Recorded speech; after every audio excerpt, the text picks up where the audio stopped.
guys, and welcome back to the channel. Thanks to the awesome team over at Threezero. In today's review, we're going to be taking an advanced look at their all-new Transformers MDLX Optimus Prime. Now, for those of you looking to add this guy to the collection, at the time of this recording, he is currently out of stock with Threezero, but is available for pre-order over at Gundamit. So for that, of course, I'll be sure to pack a link down in the description box below. Now, this Optimus Prime is in fact the second entry in Threezero's all-new MDLX lineup, and it's basically where they take some of those classic original G1 designs and apply a more modernized, realistic aesthetic in order to kind of capture the same level of detail that they're able to do with their more traditional DLX/premium scale offerings. And I was incredibly impressed with their version of MDLX Bumblebee, so definitely am super glad to be able to take a look at Optimus Prime. Now, we'll start off firstly by checking out here the packaging. As always, looking fantastic. We've got a wicked image of the actual figure of Optimus Prime, of course, this super awesome MDLX Optimus Prime logo. As we spin our attention here to the side, you can see Transformers, as this is in fact an official licensed product by Hasbro. And as we spin our attention to the back, we see here a whole host of images showcasing the articulation that this guy actually packs in, as well as some of the firepower, the Energon axe, as well as the creation matrix. So all that being said, we'll crack the accessories out of the packaging, get them all laid out here in the review station, and then of course we'll take a closer look at Optimus Prime himself. And as you guys can see, Optimus Prime is certainly packing where the accessory department is concerned. He comes with pretty much everything and perhaps even more that you'd want from a version of Optimus Prime. Now, we'll kickstart this segment off by taking a look at what is undeniably the most iconic accessory out of them all, that being Prime's classic G1 inspired Ion Blaster. And this looks fantastic. You can see here that it has been completely coated in a really awesome gunmetal grey with some silver dry brushing applied over the top just to make it look slightly war-torn. I think the paintwork looks awesome, as so does the sculpt work, and this is a prime example of them taking that original G1 design and just kind of updating it, stylizing it to match a more modern, realistic aesthetic. This has turned out really nicely,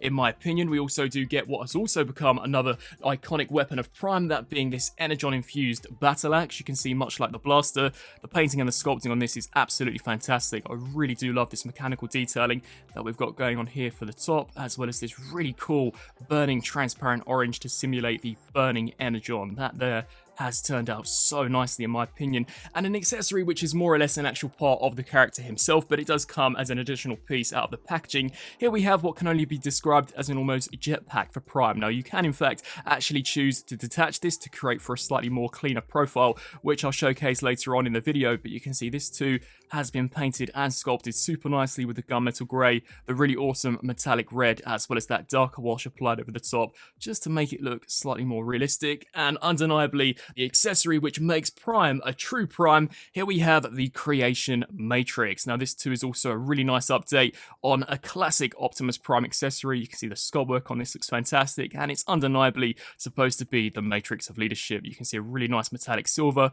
bronze there for this circular region, as well as a nice transparent blue gem slap bang there in the center. And in addition to the pair of fisted hands that already come pre-installed with Prime fresh out of the packaging, you can see that we get a total of 5 additional pairs. So we do get a pair of dynamic hands, a pair of axe wielding hands, command hands, trigger fingered hands, and then finally hands to in fact actually grip the matrix with, which once again I'll showcase is the integration later on in the video. So if the accessory is just about wrapped up, of course let's bring Prime out here and move along to the main event himself. And so here we have the Threezero MDLX Optimus Prime, and overall it's a very, very nicely done looking figure as far as the paint, the sculpt, as well as the articulation is concerned. It's very much on par with the likes of their premium scale as well as DLX offerings. However, as mentioned previously, this is, give or take, a complete original design by Threezero. It merely does just take essence from those original 1980s G1 designs, and for the most part I actually think Optimus has turned out pretty nicely. There are some things of which personally I'm not a massive fan of, and I'll be sure to touch base with those in just a second, but for the most part I really do think they've done a fantastic job in capturing that original G1 Prime design, whilst of course updating it to fit this more modern, realistic aesthetic. As we bring him in here for a closer look, you can see as far as the head sculpt is concerned, undeniably Optimus Prime. I think the paint and the sculpting on that looks absolutely fantastic. You can see they have decided to go with the actual mouth shield, which is more iconic to the original G1 offering when in comparison to, say, his Bayverse counterpart. But you can see the gunmetal where the neck region is concerned looks great. as so is the headlights here at the top of the chest unit. I think the entire sculpt work as well as design here for the chest looks fantastic. You can see we've got some really nice sculpt work where that grill is concerned. I think that's turned out really nicely done. And I do love the subtle touches of the actual window wipers here where the windscreen is. That is a really nice attention to detail. As we just take a look at the shoulders, you can see we've got the Autobot insignias here, which I think look great. The smokestacks have got a really nice, almost rusted paint app applied over the top, just to make them look super realistic. And you can see the biceps look awesome, as so do the forearms. Some classic G1 design traits, such as the yellow arrows. Then as we just take a look here down to the lower skirt region of Prime, you can once again see some fantastic paint, as well as sculpt work. Overall, it's a very nice reimagining of the character. I do think they've done a fantastic job, and you can see the shin guards too look awesome with some nice gunmetal grey. Even the inside of the legs looks fantastic, with a really nice darker wash applied just to pick out some of the sharper details of the sculpt. Now, an area of which personally I'm not a huge fan of would be these sections, and I do kind of think they jut out ever so slightly further than personally I would have liked. If they could have maybe just been taken and compressed slightly closer here to this section, I think overall it would have looked slightly better. But just when you actually take a look at Prime as a whole, at least to me, they definitely do stick out a little more than personally I would like. But here at the side of the leg, you can see we've got the gas cans, which look really cool. And the overall foot design looks fantastic. And even as we flip here to the back of Optimus Prime, if you do decide to detach the backpack, you can see it still looks awesome. It definitely doesn't need that backpack. For those of you who wish to display him without it, you can see the sculpt here. It looks really impressive. We've even got some nice sculpt work on the back section of those shoulders as we just work our way down here to the back of the arms. You can once again see some really awesome sculpting and painting. And honestly, the back is just as detailed as well as painted as the front. You can see all the way down here to the lower section, we've got some nice silver dry brushing here on the edges, just to make them look slightly worn.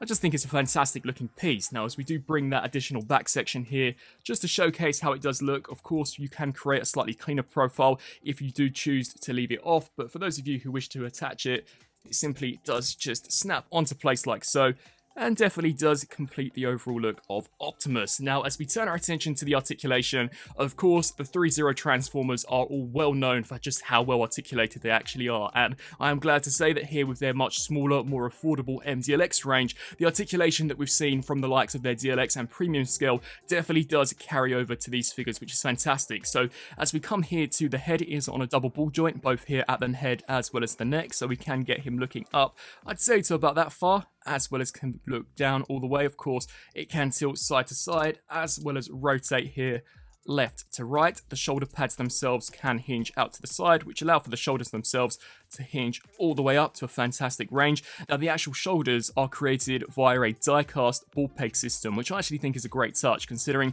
these are a lot smaller when in comparison to some of their other offerings. I'm glad to see them reinforcing some of these smaller joints with die-cast components. So that's really cool. So we do get a complete ball joint where the shoulder is concerned. So this can rotate in pretty much any way that you would want. You can see it is a double ball joint, so an actual socket injected within the torso and the shoulder itself. So this does also act as a butterfly joint going forwards and backwards, which allows for a pretty decent range. Of course, the arm can rotate the full 360. We do get here a full rotation at the bicep, as well as a double joint at the elbow. And I love the fact that these sections do in fact actually hinge back and forth. So depending on how far you actually do bend the elbow, they can be manipulated in order to make it just slightly more cohesive, which I thought was a nice touch. And here for the fists, these are held on via also die-cast ball pegs, so we also do get a pretty decent range where that is concerned. Now, as far as the torso goes, it can hinge back to roughly that far, which isn't bad, but personally I would have liked them to have maybe taken this ever so slightly further. But as far as the front range is concerned, it's fantastic. We get a great crunch,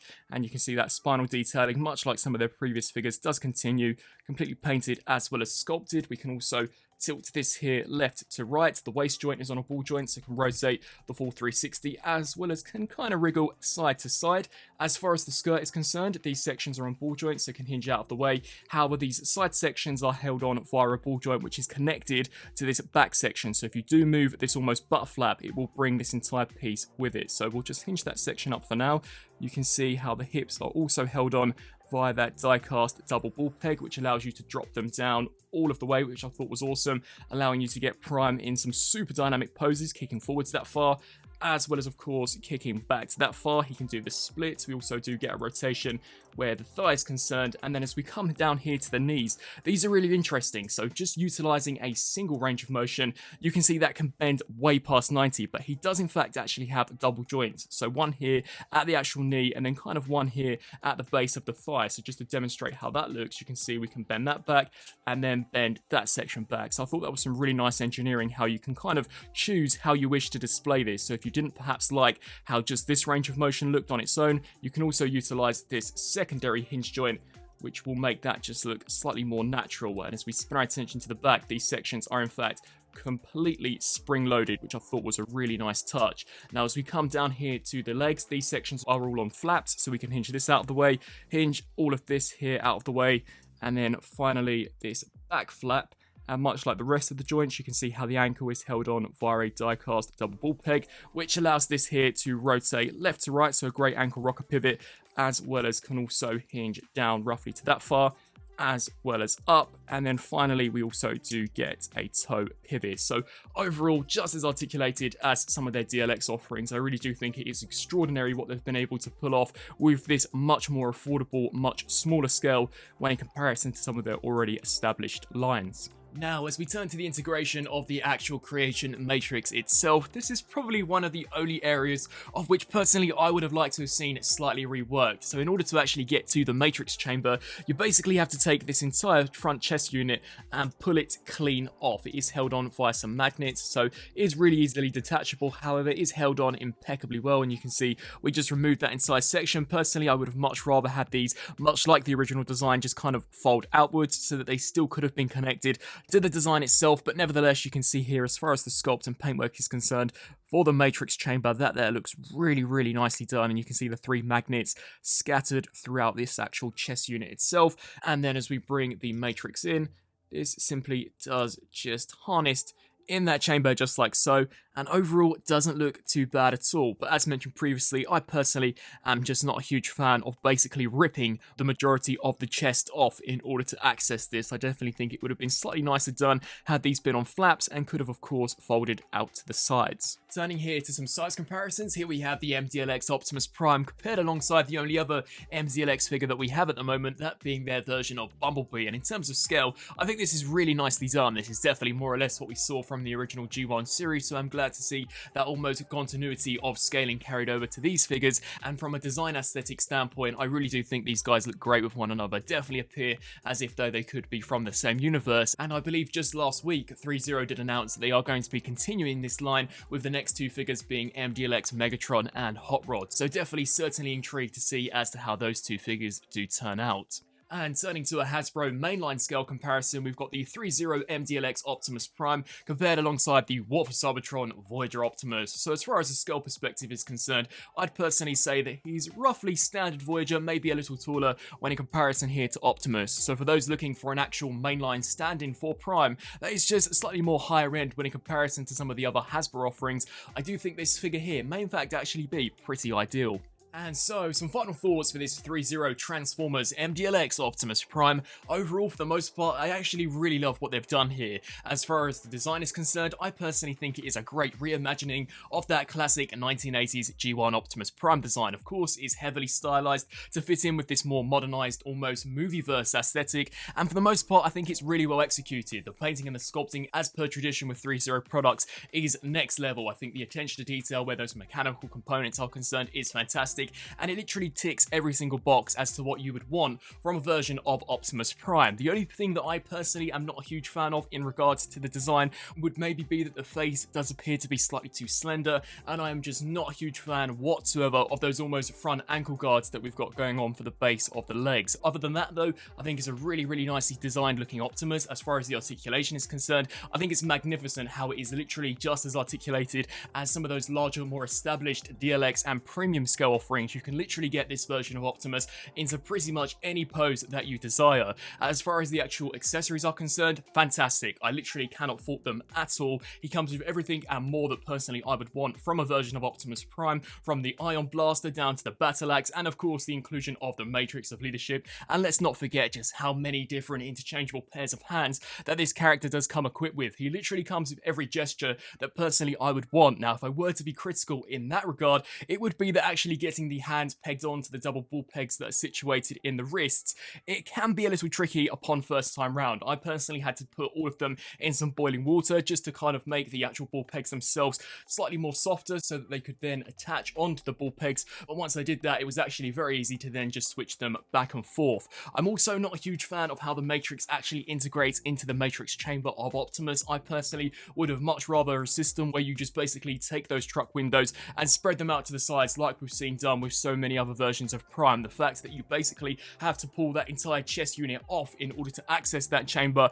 I just think is kind of flimsy, and personally I would have just liked to have seen a more traditional way in order to actually access that Matrix chamber. But with all that being said, he looks awesome alongside the MDLX Bumblebee. Diecast wise fantastic, paint wise fantastic, as so is the plastic. Overall, it's another smashing entry from Threezero in their all new Transformers MDLX line. I'd love to hear your thoughts down in the comment section below. Is this MDLX line one that you guys plan on in fact actually dipping your toes in and perhaps adding a few of these figures to the collection, or are you completely turned off by the designs, or maybe just the scale or the price point? I'd love to hear your thoughts down in the comment section below. As mentioned previously, for those of you who are interested in picking this up, at the time of this recording it is currently out of stock and sold out over at Threezero, but is available for pre-order over at Gundamit. So for that, of course, I'll be sure to chuck a link down in the description box below. And just to round things off, of course, I want to once again give a massive thank you to Threezero for providing me here with this early promotional sample. I thank you guys all so much for watching, and until my next review, I'll see you then. Thanks for watching.